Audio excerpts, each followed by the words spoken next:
Siyaset dünyasında sıklıkla kullanılan bir kavram. Ancak kulaklarımız zaman zaman günlük yaşamda da işitiyor bu kavramı. Baskıcı ve zorba kişiler için kullanılıyor.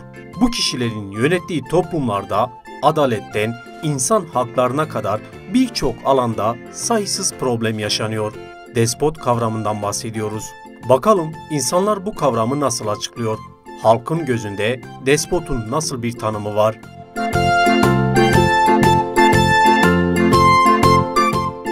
Despot bir nevi monarşi de demektir. Monarşi de ülkeyi tek başına yöneten kişi demektir. Despot da bu anlama yakındır. Ülkeyi zora sokacak hamlelerde bulunmaktır. Katı kuralcı, kuralları olan, katı kuralları olan. Bence despot diktatörlük, ondan sonra kendi uğruna, kendi çıkarları uğruna başa gelecek kişilere despot denir. Yani açıkçası zorbalık ve diktatörlük diyebiliriz despota. Despot baskın olmak, yani bir şeye hükümlü olduğunu, baskın olduğunu göstermek. Despot bence bir güç kullanarak halkın üzerinde egemenlik kurmaya çalışmak. Katı kurallı olan, baskıcı, dayatma yapan kişilerdir diyelim. Bir ülkeyi baskıyla yönetmek. Bir ülkeyi dayatmayla, baskıyla yönetim şeklinde yöneten kişiye denir. Despot bağnaz diktatörlük gibi bir şeydir. Despot her şeyi kontrol altına almak isteyen ve despot davrandığı kişileri de gitgide yalnızlaştıran davranışlardır diyebiliriz. Despot toplumu yöneten kişidir. Diktatörlüktür işte. Başta olan insanlara denir. Despot yani karşı tarafa baskı yaparak dediklerini yaptırmak şeklinde söylenen bir kelimedir. Diktatörlük, baskıcılık. Zorla istediğini başkalarına yaptıran insanlar bence. Kendi düşüncelerini, fikirlerini başka insanlara dayatan. İktidarlıktır, istediğini yaptırmaktır halka.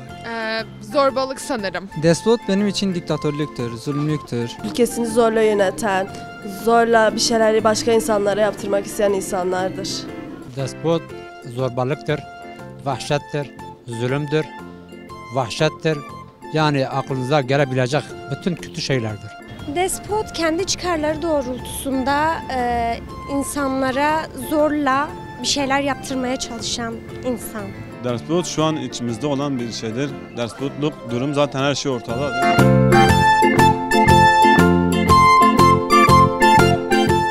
Diktatörlük, zorbalık, baskı, doğruları çarpıtan kişi. Halk, despot kavramını bu terimlerle tanımladı. Gelen cevaplar arasında zulüm de vardı. Peki verilen cevaplar ne kadar doğru?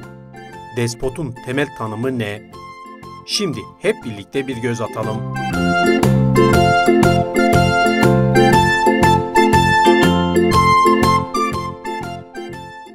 İdeolojik yanıltmalar ile kendisi, hanedanı ve partisi dışındakileri egemenliği altına alarak yöneten kişilere despot denir.